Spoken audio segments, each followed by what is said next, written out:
Am I the a-hole for cutting out almost everyone in my life? I, male 29, have recently been having a tough time with life. Job is stressful, barely pays enough to cover the bills. You know, normal life stressors. I have not been handling it well and my mind has gone to some pretty dark places. I don't have any actual plans to hurt myself, but have experienced suicidal ideation. For those of you who don't know what that is, it is essentially reoccurring thoughts of suicide with no real plan to follow through. After trying to dig myself out of that hole and realizing I couldn't do it alone, I opened up to my girlfriend, female 28 to 4 years, about these thoughts. Big mistake. My girlfriend panicked. She knew I had no active plans to follow through on my thoughts, but the thought of potentially losing me was apparently too much to handle. After we talked, and at a time I thought it was a good, productive, and helpful conversation, I left her on to the store to get a snack for later. While I was gone, my girlfriend called the police. I returned home to see 2 cop cars in my driveway. They told me they were here to take me to the hospital. She evidently told my parents as well. I later found out they were surprised I was having these thoughts, but if I was, they agreed with a temporary hold. I didn't raise a fuss, but I was not a happy camper. I went along. I was placed on a 3-day hold in a rundown piece of trash psych ward in my county. I was so mad, I refused to cooperate. I didn't speak to any of the doctors or nurses. I just sat in complete silence for 3 straight days. On the 2nd day, my parents and girlfriend came to visit. I told the nurse I wasn't taking visitors and they were turned away. It was an awful experience. One of the worst in my life. Being held in a room with a person who thought they were a literal god and would bash his head into a wall. Food was garbage. I had to take pills. And if I didn't, I was threatened with divorce.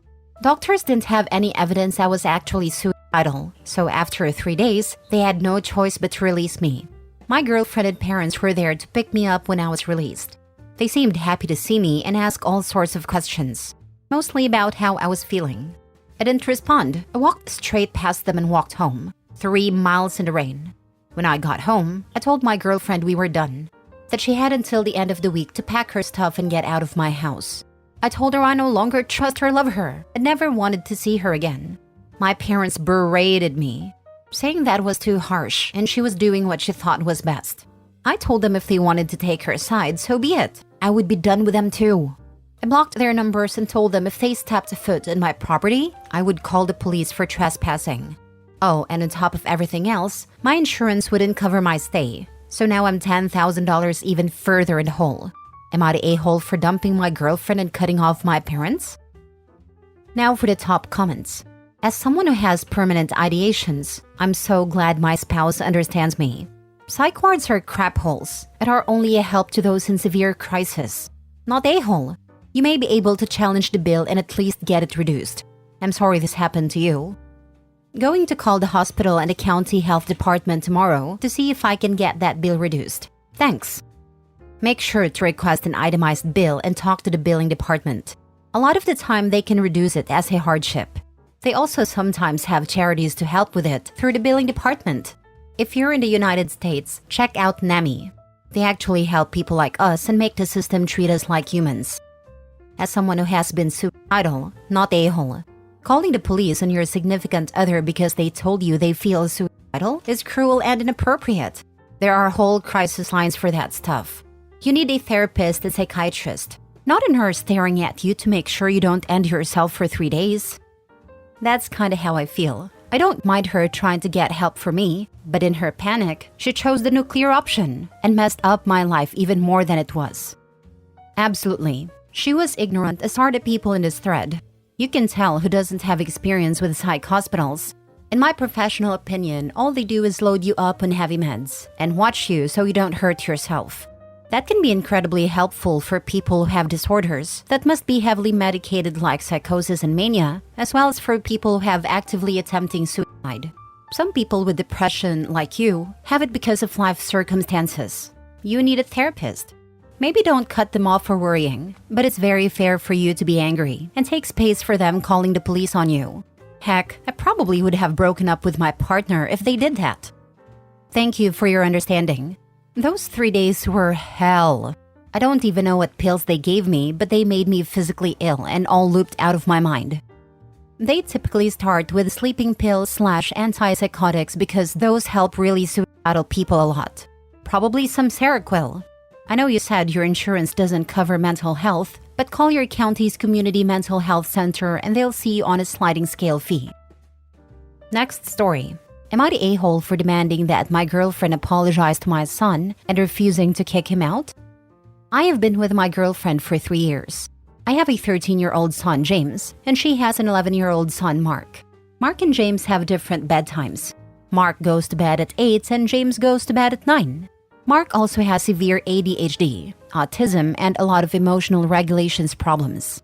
Due to his issues, my son isn't particularly fond of him. They butt heads a lot, mainly because my son doesn't think that they get fair treatment, and usually it is surrounding bedtime. Mark often fights us to go to sleep, and by the time we finally get him to stop throwing a tantrum, it's around 8:45.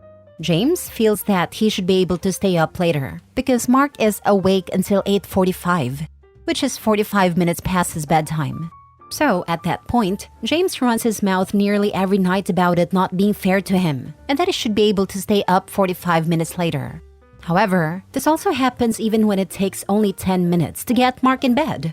James gets pissed off, runs his mouth and says he should be able to stay up an hour later because Mark was in bed at 8:10 versus 8 p.m. when he was supposed to be. My son can be a dink sometimes when it comes to running his mouth, and he's been spoken to so many times. Grounded more often than he should be as well, because he is disrespectful when running his mouth. So in no way am I condoning his horrible behavior here. I've been trying to correct it, but he's a kid and he's just being an a-hole. Anywho, at 8:15 last night, my girlfriend was trying to get Mark down for bed, and it's becoming a problem because it's just a bad night. James goes into Mark's room where my girlfriend was and says, "So I'm staying up an hour later then." My girlfriend says, "No, you're not actually. Get out." This sends Mark into a conniption because now he thinks James is staying up an hour later because James is running his mouth and Mark doesn't process information the same way we do. So it sends Mark into a new round of fits. James didn't leave the room and instead says, "Tell me how this is fair. Explain this to me. Why is he staying up every damn night but I can't?" My girlfriend again told him to leave the room. I go in and before I can even open my mouth, James says something under his breath and my girlfriend loses her cool. I have never seen her be anything other than a kind, overly patient woman. So this was a complete shock to the system. She screams, "Get the heck out and mind your own freaking business." James immediately shuts up and walks out. But apparently that wasn't enough because she just snapped. Again, this is not normal. She followed him out to the hallway and said, "Better yet, pack your things. You're no longer welcome in my house. Go back to your mom's." I step in completely, told James he is once again grounded for everything and to go to his room, and then told my girlfriend to step outside and calm down. She's still flipping out at this point and says, "If that kid is still in my house by the time I come back in here, I will call the cops and have him removed. I am so freaking tired of that little puke disrespecting me, and you doing nothing to stop it." She goes outside. I go talk to James, tell him he's out of line, and this will be the last time he opens his mouth to run it. When my girlfriend comes back in, I tell her she needs to go apologize to my son, and that he will not be moving out actually. She says, "I will evict you if he doesn't leave." Actually, no, I think you need to leave anyways. I'm freaking done. She told my sister today that she truly wants both of us gone, and took off for the day with her and her kid, and told me I had better be out of her house before she returns. I have nowhere to go and don't plan to leave, but I still think she's being ridiculous. Am I the a-hole for refusing to kick my son out and demanding she apologize to my son? Edit. Sorry, forgot this detail. I have been living in her home for 3 months. Bought it long before we met. But technically, she would have to serve me an eviction to get me out of here. Pack your bags and leave. It's over. Be an example to your son and keep your mouth shut on the way out. LMAO. No kidding. Or don't, and show him how immature running your mouth sounds. You and your son need to leave. If you force your now ex-girlfriend to evict you, you will really have nowhere to go. Once you have an eviction on your credit report, no landlord will touch you with a 10-foot pole. I am a little baffled as to why I thought, after all what he wrote, that there was a space where she needed to apologize to his little whore of a son he has been allowing to make her life hell all this while. Because OP is the protagonist. The concept that he has moved himself and his teen into a living condition that isn't working can't possibly be his own fault. The fact that he has nowhere to go can't be something he's expected to handle. It must be the girlfriend's fault. OP really buried the lid on it being girlfriend's house. Who else wants to hear the girlfriend's side of the story? I think we did. I am so freaking tired of that little puke disrespecting me and you doing nothing to stop it. I feel really sorry for her. Parenting her son cannot be easy. I think this is the biggest factor here that is overlooked. She's exhausted from parenting a neurodivergent kid prone to big emotions and behaviors, yet has been consistently patient and kind to OP's naughty kid the entire time. Of course she snapped. Who wouldn't at some point? I want to give a little grace to the older kid, since we don't know his situation. Like, what was a divorce like? Does he get the parenting he needs? I guess it's obvious from the way the dad is talking about him. They've only lived there 3 months. Where was he before? Did he change schools? I think a lot of these factors could have been driving his behavior, but we don't really know. But OP needed to manage this the moment it began. Maybe the kid needs therapy, but at least something more than just grounding and having his electronics taken away. Next story. Am I the a-hole for telling my fiancée that she's useless in an emergency and shouldn't brag about how tough she is? I, 25 male, have a child named Amy, 1 female, with my fiancée Jess, 24 female. We live together in one of the safest cities in the United States. About 4 months ago, Jess and I were walking home at night with Amy sleeping in her stroller. It was a suburban road that we've walked down hundreds of times. Suddenly, we heard several loud banging noises from around a corner. My first instinct was to check out where they came from, and so I jogged a couple of steps forward to peek and see what was going on. As it turns out, 2 teens were hitting the window of an SUV with a baseball bat. I watched them run away, get into a car, and peel out. I turned around to see Jess, but she wasn't there. I looked back the way we came to see her about 50 yards away, running like her life depended on it. I called out to her a few times, but she was obviously scared out of her mind and didn't hear me. A few minutes later, I called her on her phone and she picked up. I explained that it was just a couple of dumb kids with a baseball bat. Jess sheepishly walked up a few minutes later, and I couldn't help but laugh at her. She said that she grew up in a rough neighborhood. She did not, and mistook the sounds for gunshots. I actually did grow up in a bad neighborhood, and told her they sounded nothing like gunshots. But what really stuck with me was her first instinct in an emergency was to abandon a 9-month-old baby and her fiancé to fend for themselves, as she protected her own hide.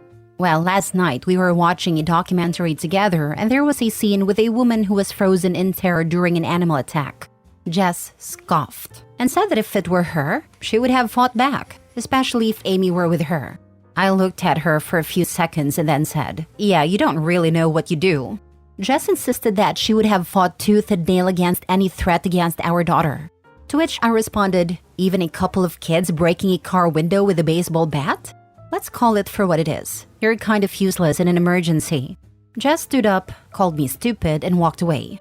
It felt really crappy because she was victim blaming the woman in the documentary when she showed herself to be a coward of comic proportions. Were my words too harsh? Now for the top comments. If she grabbed the kid and ran, I wouldn't call her a coward. Kiddo safety comes first. But to leave the baby? The heck? She wasn't frozen in terror, but she subscribed to the mantra, "I only have to outrun the baby in the stroller." See, what you actually want to do is grab the baby and run, so that you have something to throw back at your pursuers to occupy them while you save your skin. Besides, you can always make another baby, can't make another you. Not a-hole. She said she thought they were gunshots, so she ran leaving her baby. I grew up Philly, I hear gunshots daily. And when there was gunshots near my old house, I grabbed my oldest daughter who was 3 at a time and I covered her with my entire body. She did the complete opposite. There was a shooting in front of my old house, and I was putting the kids to sleep when it happened. I grabbed the kids and jumped on top of them before I really knew what was happening. I could not even dream running away just to save myself. Last story. Am I the a-hole for leaving my boyfriend in a different state? I, 26 female, need some perspective on a recent situation involving my boyfriend, 30 male, during a trip to Florida. Throughout the trip, he kept comparing me to other women. Let's be honest, women in Miami often look like they just stepped off a magazine cover. Now, I don't wear a lot of makeup, but I'm comfortable with my natural look.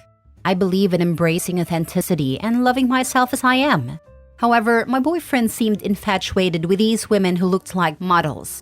He couldn't stop mentioning how much better I'd look if I put in more effort like this girl right here, or that girl over there, which made me feel inadequate and insecure. Hearing your boyfriend of 3 years say, "You'd be more attractive if you looked like her," doesn't make a woman feel good at all. The tipping point came when we were at a restaurant, and he started telling me about how much better I'd look if I wore some more makeup, and maybe showed a bit more skin. I decided to switch up the scenario and told him that if I'm expected to look better, then he needs to lose some weight, and maybe work on getting ahead of his hereditary male pattern baldness, a courtesy of his father. After this, he had a loud outburst, essentially berating me for not looking as attractive as the women around us. I was crushed. Here I was, trying to enjoy a vacation with someone I cared about, only to be publicly humiliated for not fitting some superficial standard of beauty. Feeling hurt, disrespected, and utterly fed up, I made a decision to cancel his flight and flew back to California alone. I refuse to be with someone who values superficial appearances over genuine connection and respect. Now, his family is pressuring me to pay for his accommodations and flight back home because he has no money. They seem to think I owe him something for his outburst. But I can't shake the feeling that I made a right decision for my own well-being. Am I the a-hole for leaving him behind to figure out on his own? Edit. I forgot to mention that I paid for our tickets and hotel room because he couldn't afford it but wanted to travel. Hence why he also couldn't get home. Hence the phrase, "Never bite the hand that feeds you." Ha ha ha ha. This dude is a wanker. And it makes me so happy that his type only goes less attractive with age, and he will end up with someone he'll be comparing to you. The dude can dish it out, but can't take it. The man-child is not your problem. Or if we're going by traditional gender roles and norms, in which the woman is supposed to look pretty and take care of all things domestic, then as the man he should be the financial provider, right? And yet Opie was the one paying the vacation, and this 30-year-old man can't even get himself back home and called his mommy and daddy to tell Opie that she's mean. Lol. Maybe a model-esque girl in Miami with lots of makeup on can pay for his hotel and flight. Also, tell him good luck. Lol. Not a-hole. None of those Miami girls are going anywhere near him if he's broke.